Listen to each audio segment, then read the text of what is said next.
परम दयाल श्री श्री ठाकुरंकर दिग्दर्शन उपर आपण मैंने 30 दिन शुणा प्राय 90 खंड सत्संग उपभोग करेंगे मसरे मु कौन अधिका कहबी। परम दयाल श्री श्री ठाकुर 58 वर्ष पावनार हिमायतपुर रहिबा परे 1946 मसीहा सेप्टेम्बर 1 रे पावनार हिमायतपुर छाड़ी बिहार देवघर धाम को आसिले 2 तारिख रे पहुंचिले। तेणु एठी रहिले 23 वर्ष 4.5 वर्ष बीती जाइछि। 1950 मसीहा दुर्गा पूजा उत्सव होछि बिहार देवघर धाम रे विराट आयोजन लक्ष लक्ष लोक समागम। तेबे पावनार हिमायतपुर अनेक भाई माने माँ माने इच्छा कले परम दयाल श्री श्री ठाकुर को आम 4.5 वर्ष है दर्शन करना प्रभु आम पाखर छाड़ी चली जाइछन्ति। अनेक भाई माने माँ माने आसबार व्यवस्था करुछन्ति बिहार देवघर धाम। तारी भितरे जड़े 95 वर्षर बुढ़ी बालावृद्ध समान कहती उदंड कीर्तन करते भाई माने मुंडम दंत विहीन जातंग तुंडम करध्रुत कंपित शोभित दंडम तदपि वंचा त्यासभंडम। अंग गलित है दंत स्खलित है मुंड चुटी सब पाची जाइए बुढ़ी दंडटीए धरी ठुकुटुकु हो पचारुची भाई माने टिके मते नहीं जीवो बिहार देवघर धाम मो पूर्ण प्रभु को दर्शन करी। सबु भाई माने कौन कई 95 वर्षर बुढ़ी को आनिबे एई मंटू भाई भलिया योद्धा थिले नहले आमर समीरी भाई भलिया पेट काढ़ा भाई माने थिले। चाल भाई आमे तांको नहीं जीवा। जड़े भाई कहला माँ मु तुमको नहीं जीवी माटी कांदी पकेला आखिर दिठबा लुह गड़ी पड़ला कला सत्य किए जीव जीव देव घर पूर्ण ब्रह्म देखिब राधा जीवन धन्य राधा जे ताकू भल पाए ताकू टिके ता पाए किछि करे। समीर भाई देखला मैं अंधारिया की बसिकी बुढ़ा को टिके साहाय्य करी। आज्ञा मु सीना खाली कलर टिके मारदे मुंडर अभ्यास है 75 वर्ष है या भर घरे मना कर बाहर को जाना। यही वर्ष 6टा प्रोग्राम भाद्र परिक्रमा छिंदेई केला पाइक जमुना डुंगुरुपाली आ खड़िया नुआपड़ा जाइए ये वर्ष किंतु कहले सत्य कौन ये जीवन धन्य हम वो पूर्ण ब्रह्म को दर्शन करी ये चर्म चक्षु पवित्र करी पहुंची गले देवघर धाम पहुंची गला देखुच लक्ष लक्ष लोक समागम पार्षद वर्ग दादा भली चतुर्पार्श्वर अच्छा दुग्ध फैमीर संचार परम दयाल श्री श्री ठाकुर उपवेशन करिसेंति। हजार हजार भक्त माने धाड़ी रे प्रणामी दवा पाई ठाकुर पाखक आसुछंति। माँ बुढ़ी हाथ में प्रणामी धरी थुरु थुरु हो बाड़ी धरी धीरे धीरे आसुची केतेबेले मो प्रभु सहित दर्शन हम चर्म चक्षु मोर पवित्र हम जी होउछंती जगत रे शंकराचार्य मतरे आदि अनादि कारण निर्गुण सगुण निर्गुण सगुण आदि अनादि कारण निर्गुण निर्गुण सगुण आत्मा राम सनातन ब्रह्म निरूपण ब्रह्म निरूपण जगतरे आदि अनादि कारण निर्गुण सगुण आत्मा राम सनातन ब्रह्म ताकू दर्शन करी मो चर्म चक्षुटा पवित्र हम केतेबेले मो प्रभु बाक्स पाखे पहुँचबी प्रणामी देवी मो प्रभु को दर्शन करी। किए ब्रह्म आपण मैंने भाग्यवान कीर्तन सब कहीदे भाई आलोचन कमल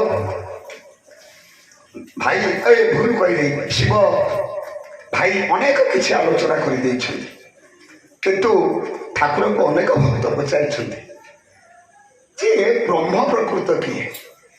ଆଉ ଚୈତନ୍ୟ ମହାପ୍ରଭୁ କହୁଥିଲେ କୀର୍ତ୍ତନରେ ନା କ'ଣ ରାମକୃଷ୍ଣ ପରମହଂସ ଠାକୁରଙ୍କର ଦ୍ୱିତୀୟ ଅବତାର, ତୃତୀୟ ଅବତାର ଚୈତନ୍ୟ ମହାପ୍ରଭୁ 1486 ନଦିଆ ନବଦ୍ୱୀପରେ ଜନ୍ମ ହୋଇଥିଲେ ପ୍ରଭୁଙ୍କର ତୃତୀୟ ଅବତାର। ଦ୍ୱିତୀୟ ଅବତାର ରାମକୃଷ୍ଣ ପରମହଂସ 1836 କମାର ପୁକୁରୀରେ ଜନ୍ମ ହୋଇଥିଲେ। ଚୈତନ୍ୟ ମହାପ୍ରଭୁଙ୍କୁ ଅନେକ ଭକ୍ତ ପଚାରନ୍ତି ପ୍ରଭୁ ଭକ୍ତ ଦେବେ କିଏ? ଠାକୁରଙ୍କୁ ଅନେକ ଭକ୍ତ କହିଛନ୍ତି। ଆଜି ମା ପାଇଁ ପରମ ଦୟାଳ ଶ୍ରୀ ଶ୍ରୀ ଠାକୁରଙ୍କର ଆସନଟା ଥର ରହିଯାଉଛି। ମୋ ମା ଆସୁଛି ଦର୍ଶନ କରିବା ପାଇଁ। ଅଧିକାରୀ ଭାଇ ଅନେକ କୁହେ ପ୍ରଭୁ ହେଉଛନ୍ତି ଚିନ୍ତାମଣି, କିନ୍ତୁ ଆମେ ଯଦି ଚିନ୍ତାମଣି ସିଏ ଅନ୍ତର୍ଯାମୀ, ଆମେ ପ୍ରକୃତ ତାକୁ ଯଦି ଭଲ ପାଉଥାନ୍ତି, ତାକୁ ଯଦି ସମ୍ପୂର୍ଣ୍ଣ ଭାବରେ ବିଶ୍ୱାସ ରଖିଥାନ୍ତି, ଆମେ ଅସତ୍ୟ ଅନ୍ୟାୟ କରିପାରିବା ନାହିଁ। କାରଣ ସିଏ ହେଉଛନ୍ତି ଅନ୍ତର୍ଯାମୀ, ଆମ ଅନ୍ତର ବେଦନାଟାକୁ ଜାଣିପାରନ୍ତି। ପୁଣ୍ୟ ପଛରେ ଠାକୁର କହୁଛନ୍ତି ଚିନ୍ତାମଣି ମାନେ ହଉଛି ଭଗବାନ ମାନେ ଚିନ୍ତାମଣି। ଚିନ୍ତା କରତେ କରତେ ମଣି ଲାଭ ହୁଏ। ଆମେ ତାକୁ ଯଦି ଚିନ୍ତାରେ ରଖିବା ମଣି ଲାଭ ହବ। ମଣି ଲାଭ ହলে ସିଏ আমার ପରଶମଣି ହୋଇପଡ଼େ। ଆଉ ତାକେ ଯେ ସ୍ପର୍ଶ କରେ ସିଏ ହୁଏ ନୀଳକାନ୍ତ ମଣି। ଆମେ ସମସ୍ତେ ନୀଳକାନ୍ତ ମଣି ହେଇଛନ୍ତି, ତାଙ୍କୁ ଆମେ ସ୍ପର୍ଶ କରିଛନ୍ତି, ତାଙ୍କର ଆନୁଗତ୍ୟ ସ୍ୱୀକାର କରିଛନ୍ତି। ସେଇଥିପାଇଁ ମାନେ ଠାକୁର ପୁଣ୍ୟ ପଛରେ କହୁଛନ୍ତି ଆପଣମାନେ ସମସ୍ତେ ଜାଣିଛନ୍ତି ମାଣିକ ତୁলিতে গেলে সাগরে ডুব দিতে হয়। সাগরের ডুব নদেলে মাଣିକ ପାଇପାରିବା ନାହିଁ। ଏବେ ମାଣିକ ସିନା ଦୋକାନରେ ମିଳୁଛି, ଠାକୁରଙ୍କ ଅମଳରେ କ'ଣ ଏଭଳି ସୁନା ଦୋକାନ ଥିଲା? ମାଣିକ ମିଳୁଥିଲା? ଠାକୁର ପୁଣ୍ୟ ପଛରେ କହିଲେ ମାଣିକ ତୁলিতে গেলে সাগরে ডুব দিতে হয়। উনি কৌଛନ୍ତି ভাষাকে জানিতে হবে, ব্যাকরণ পড়িতে হয়। যে ভাষা শুদ্ধি কাঢ়িବାକୁ চেষ্টা করিব ব্যাকরণ পড়িବାକୁ পড়িব। পুଣି କହିଲେ ব্যাকরণ পড়িতে হলে সূত্র মুখস্থ করিতে হয়, সূত্র মুখস্থ করিବାକୁ পড়িব। ক্লিয়ার করে ঠাকুর কৌଛନ୍ତି আমাকে জানিতে হলে সূত্র মুখস্থ করিতে হয়। সে সূত্র কি প্রশ্ন করে দিয়েছেন সমস্ত। কলে নেতি নেতি করে জ্ঞান শব্দকে নাম সূত্রের দরকার। আজ যোটা কৌଥିଲେ শেষে আমার ভাই আলোচনায় করଥିଲେ নাম সূত্র কলে নেতি নেতি করে জ্ঞান নৈতি নেতি। আজ আমি ধরিଛନ୍ତି কালি আমি ছাড়িদেবা। আজ আমি তাকে ভাল পাইଛନ୍ତି কালি তাকে ভাল পাইবানি, মূল্য কিছু হব না। আমি তাকে সদা সর্বদা এ হৃদয় ভিতরে স্থান ଦେଇଥିବା।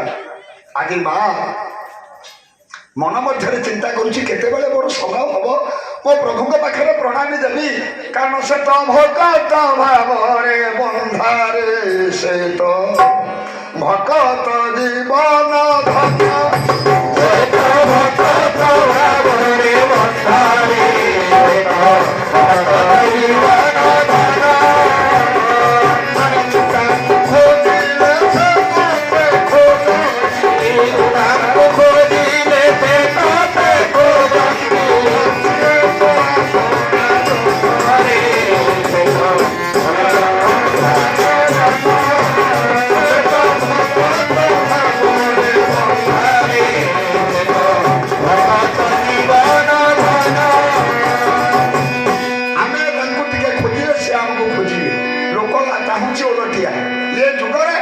ভগবান আমাকে খোঁজিকি ধরন্তু, কিন্তু ঠাকুর কলে ঈশ্বর তোমাকে বাসনা ভালো তাতে তোমার কি? ঈশ্বর আমাকে ভালো পাচ্ছেন, সেটা মঙ্গলময়। তার লাভ কম? আমি তাকে কেতে খুঁজছি। আর তুই যদি তাকে ভালো ন বাসিল ছাইলে তাহলে কি? আমি যদি তাকে মুঠিকে ভালো ন পাইলে পাউঁশরে ঘি ঢালিবা যাহা সেইয়া হব। তেণু মা বুলি তো ভাল পাইছি, প্রভুঙ্কর দুগ্ধ মিଳିଲା আসন থর হর হচ্ছে ମୋ মা কেতବେଳେ আসিব ମୁଁ ଦର୍ଶନ କରିବି। ଆଜ୍ଞା ଆମେମାନେ କେତେ ବାପା ମାଙ୍କ ପ୍ରତି ସେଇଭଳି ବ୍ୟତିବ୍ୟସ୍ତ ହେଉଛନ୍ତି। ମୋ ବାପା ଟିକେ ଭଲ ନାହିଁ, ଆଜି ତାଙ୍କର ଟିକେ ସେବା କରିବି। ମୋ ମାଆଟା ଟିକେ ଅସୁସ୍ଥ ହେଇଛି, ତାଙ୍କ ପାଇଁ ଟିକେ ମେଡ଼ିସିନ ଦେବି। କିଏ କେତେ ଚିନ୍ତା କରୁଛି?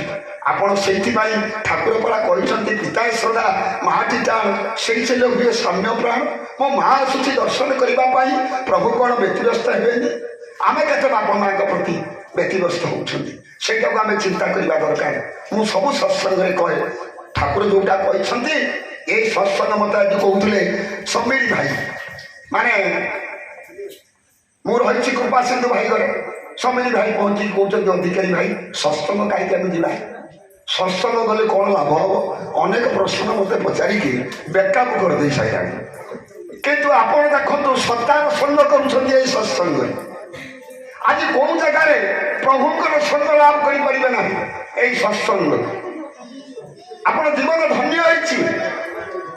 କାରଣ ହଉଛି ଆପଣମାନେ ସମସ୍ତେ ଜାଣିଛନ୍ତି ପ୍ରଭୁଙ୍କର ଦର୍ଶନଟା ଆମେ ସାମାନ୍ୟ ଏଇ ସତ୍ସଙ୍ଗରେ ଉପଭୋଗ କରନ୍ତି। ଆଶୀର୍ବାଦ ମଣିଷଙ୍କର ଉପରେ ଧରି ପଡ଼ିବ ଏଇ ସତ୍ସଙ୍ଗରେ। ସେଇଥିପାଇଁ ପରା ଚତୁର୍ବର୍ଗ ଫଳର ପ୍ରାପ୍ତି ଏଇ ସତ୍ସଙ୍ଗରେ। ଠାକୁର କହିଲେ ପିତାମାତା ଦେବା ଦେବୀ ଏଇ ଧରା ତଳେ ପୂଜ ଯିବ ପଦ ତାଙ୍କ ଭକ୍ତି ପୁଷ୍ପ ଦଳେ। ତାହାକୁ ବୁଝିଲେ ଯିବ ମନର ବିକାର। ଧର୍ମ ଅର୍ଥ କାମ ମୋକ୍ଷ ମିଳେ ଅନିର୍ବାର। କୋଉ ଜାଗାରେ ମିଳିବ ଆଜ୍ଞା ଏଇ ଚତୁର୍ବର୍ଗ ଫଳ? କୋଟି କୋଟି ତୀର୍ଥ ଦର୍ଶନ କଲେ ହେଇପାରିବ ନାହିଁ। ଅଭିରାମ ପରମହଂସ କହିଲେ ପିତା ମାତା ଗୁରୁ ଦେବ ପୂଜା ଦାନ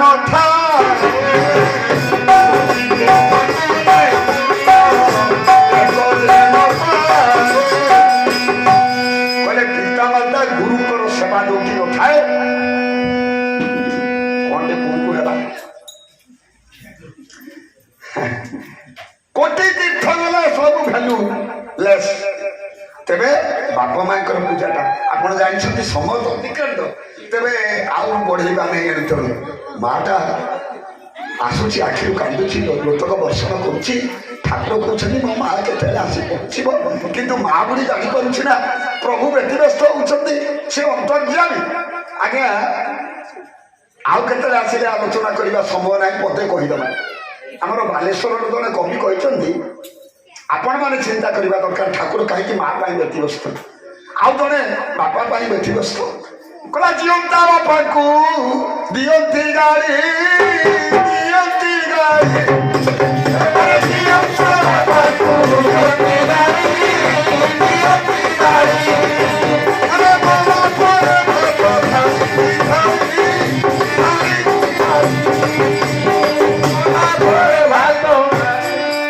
ସମୟ ଅଛି ନା ଆଜ୍ଞା। ଜିଅନ୍ତା ବାପ ଥିଲାବେଳେ ଆଜ୍ଞା ବାପ ମାଆକୁ ପୁଅମାନେ ଗାଳି ଦଉଛନ୍ତି। ଆଜିକାଲି ଟିଭିରେ ଦେଖିଥିବେ ଆଜ୍ଞା ଘରେ ସ୍ୱାମୀ କି କବାଟ କିଣି ଯାଇଛି ବୋଉ ଗରମ ପାଣି ବା ଶାଶୁ ଶ୍ୱଶୁରକୁ ଛାଟୁଛି ଘରୁ ବାହାର।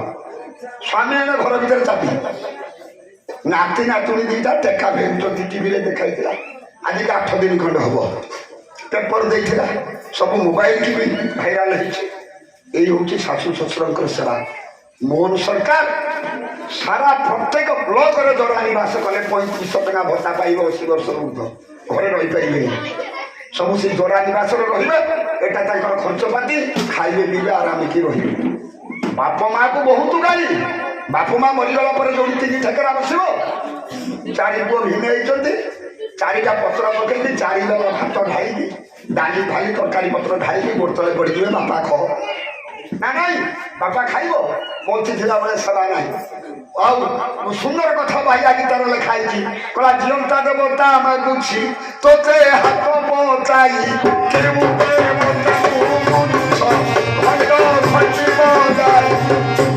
ଆଜି ଆମର ପୁଣ୍ଡ ଭାଇ ସମୀର ଭାଇ ଯେମିତି ପାଇ ଯାଉଛନ୍ତି ଇଏ ମଣ୍ଟୁ ଭାଇ ଯେମିତି ବଜଉଛି।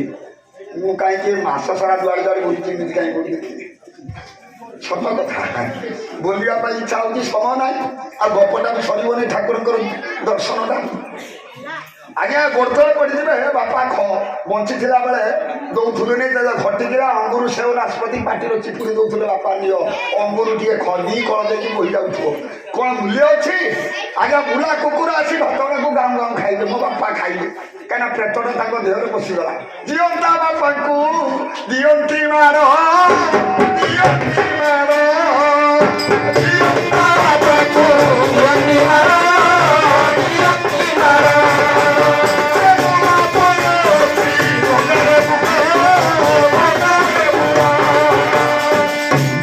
ଜିଅନ୍ତା ବାପାକୁ ମାର। ମଲା ପରେ ଅସ୍ଥିକି ନେଇକି ଉଣାରେ ପକେଇଲି। ଭଦ୍ରକ ଜିଲ୍ଲାର ଅରଞ୍ଜି ବୋଲି ଗୋଟେ ଗାଁ। ସତ୍ସଙ୍ଗ ସରିଲା ପରେ ଭାଦ୍ର ପରିକ୍ରମାର ଜଣେ ଉଠି ଆସିକି ଗେଞ୍ଜି ଖୋଲିଦେବା ପରେ ଗାଁ ଲୋକ କହିଲେ ଆଜ୍ଞା ପୁଅଟା କିଛି କାଠ ଫାଇଲାରେ କ'ଣ କରୁଛି? ତୋଳା ଫାଟିକି ସବୁ ରକ୍ତ ବାହାରୁଛି। ମୁଁ କହିଲି ମଧୁଆ ପୁଅଟାକୁ ତୁ ଜନ୍ମ କରିଛୁ ମୁଁ କହିଲି ନାରୀତ୍ଵ ସାର୍ଥକ ହୁଏ ସତୀତ୍ୱରେ, ସତୀତ୍ୱ ସାର୍ଥକ ହୁଏ ମାତୃତ୍ୱରେ, ମାତୃତ୍ୱ ସାର୍ଥକ ହୁଏ ସୁସନ୍ତାନର ଜନନୀତ୍ୱରେ। ଠାକୁର କହିଲେ ତୋ ସ୍ତ୍ରୀଟା ବା ସୁସନ୍ତାନ ଜନ୍ମ ଦେଇପାରିଲେ, ତମର ଟିକେ ବ୍ୟତିକ୍ରମ ଚଳନି, ମନ ଦୁଃଖ କରନା ଭାଇ। କିନ୍ତୁ ବାପ ମରିଗଲା ପରେ ଅସ୍ଥିକି ନେଇ ଗଙ୍ଗାରେ ପକେଇକି ନଣ୍ଡା ହେଇକି ଆସିବେ। ଆମେ ଏମିତି ଯୋଗ୍ୟ ସନ୍ତାନ, ଆଉ ସମୟ ନାହିଁ। ଜିଅନ୍ତା ବାପାକୁ ଘରୁ ବାହାର